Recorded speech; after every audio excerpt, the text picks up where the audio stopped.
सशस्त्र प्रहरी बल 11 नम्बर गणरौतहटको 19औं स्थापना दिवसका प्रमुख अतिथि सशस्त्र प्रहरी नायब महानिरीक्षक कृष्ण ढकाल आफ्नो मन्तव्य राख्नुहुँदै दुई शब्द राख्ने अवसर प्रदान गर्नुभएकोमा यस गणका गणपति लगायत गण परिवार प्रति हार्दिक आभार प्रकट गर्दछु।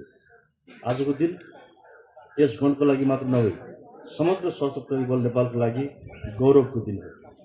विक्रम सम्वत 2062 सालमा स्थापित यस गणले 19औं वर्षको गौरवशाली इतिहास पूरा गर्दै राष्ट्र र जनताको सेवामा आफूलाई एक अब्बल सुरक्षा फौजमा पुर्याउन सफल भएकोमा गणपतिज्यू लगायत गण तथा मातहतका सम्पूर्ण सकल दर्जाका राष्ट्रिय कर्मचारीहरूलाई यसै अवसरमा हार्दिक बधाई तथा शुभकामना व्यक्त गर्न चाहन्छु।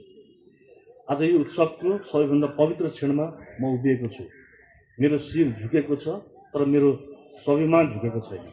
2057 सालदेखि आजको दिनसम्म मातृभूमिको सीमा रक्षा गर्दा, निर्वाचन सुरक्षा गर्दा, विपद उद्धार गर्दा, तस्करहरूको गोली छातीमा चाप्दा वीरगति प्राप्त गर्ने सम्पूर्ण अमर सशस्त्र प्रहरी शहीदहरूप्रति म सशस्त्र प्रहरी नायब महानिरीक्षकको हैसियतले होइन, एउटा सहकर्मी, एउटा दाजुभाइको हैसियतले शिर झुकाएर हार्दिक श्रद्धा सुमन अर्पण गर्दछु। हामीले रङ लगाएको त्यो सीमा स्तम्भ ढल्न सक्छ, तर शहीदको रगतले बनेको अदृश्य पिलर कहिल्यै ढल्दैन। रौतहट जिल्लाको 33 किलोमिटर सीमा आज सुरक्षित छ भने त्यो शहीदकै रगतको जगमा उभिएको छ। आज रौतहट जिल्लाको माटोमा वीरता देखाएका शहीदलाई नमन गर्दछु। वीर शहीद सशस्त्र प्रहरी सहायक हवल्दार स्वर्गीय कुमार बस्नेत कतलको सिलसिलामा मिति 2062 2 महिना 15 गते तत्कालीन नेपाल कम्युनिस्ट पार्टी माओवादीद्वारा सञ्चालित सशस्त्र सङ्घर्षको क्रममा अपहरमा परि बकैया खोलाको किनारमा शहादत प्राप्त गर्नुभयो। एक असल होनहार भाइ गुमायौ, तर तिमीले रोज्यौ छोटो बाटो, तर तिमीले देखेको शान्त र समृद्ध रौतहट बनाउने जिम्मा अब हाम्रो काममा छ। गत वर्ष मात्र यस जिल्लामा 3 करोड 71 लाखको अवैध सामान समात्यो, 131 पिस लागु औषध, 2 थान पेट्रोल समात्यो। यो सबै तिम्रो रगतको ब्याज हो। भाइ, मेरो बाचा छ, जबसम्म नम्बर 11 गण रहन्छ कुमार बसन्तको नाम मेटिँदैन। तिमीले देखेको सपना हामीले बिर्सिने छैनौँ।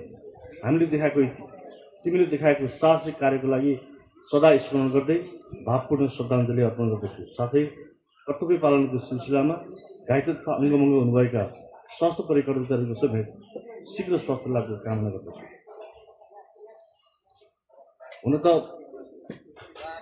यो मध्य प्रदेशको सशस्त्र प्रहरी बलको प्रदेश प्रमुखको हैसियतले 8वटै जिल्ला मेरो लागि उति नै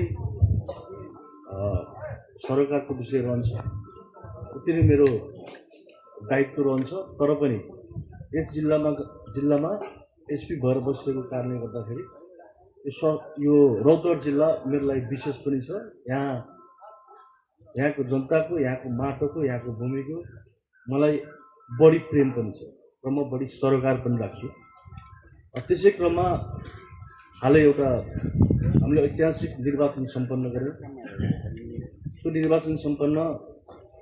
निर्वाचनको समयमा आम बुझाइ केन्द्रदेखि तल्लो तहसम्मको आम बुझाइ के थियो त भन्दा अहिलेको निर्वाचन सहज हुने छैन, एकदमै विषम परिस्थितिमा निर्वाचन हुँदैछ, सहज रूपमा निर्वाचन सम्पन्न हुने छैन भन्ने एउटा आम बुझाइ थियो।